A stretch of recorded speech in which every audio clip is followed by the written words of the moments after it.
Yeni mətbuatda görürəm Fatih Terimin adı bizim milli komanda ilə hallanır.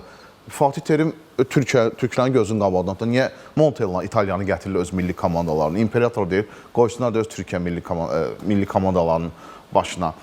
Baxın, bu Azərbaycanın məşqi həmişə demişik də, qardaş. Bizim futbolçuların dilini Azərbaycanın məşqi bilir. Azərbaycanın məşqi yeri gələndə futbolçunu tənbihləyir, yeri gələndə dişinin dibindən çıxanı deyə bilər. Amma yeri gələndə də onu öpür, bağrına basır və 90 dəqiqə, hətta 90-cı dəqiqədə onu qaçmağa, döyüşməyə inandırır, vadır edir. Necə ki, Elvin Cəfərquliyev 90-cı dəqiqədə sağa qaçdı, mərkəzə qaçdı qapçının üzərinə. Qapçı sol müdafiəçiyə verdi, sola qaçdı. Yəni bunu ancaq Azərbaycanın məşqi onu inandıra bilər ki, bax sən 10 milyonluq ölkədən təmsil edən meydanda 11 futbolçudan birisindən oynamalısan. Xarici bunu eləyə bilməz. Ona görə də birmənalı şəkildə bunu bütün futbol ictimaiyyəti də istəyir və sosial şəbəkələri də oxuyurlar, saytları da oxuyurlar, azarkeşlərin də, jurnalistlərin də, bütün futbol ictimaiyyətinin birmənalı fikri məşqçilərin də odur ki, biz Azərbaycan milli komandasını Azərbaycanın məşqçi çalışdırmalıdır.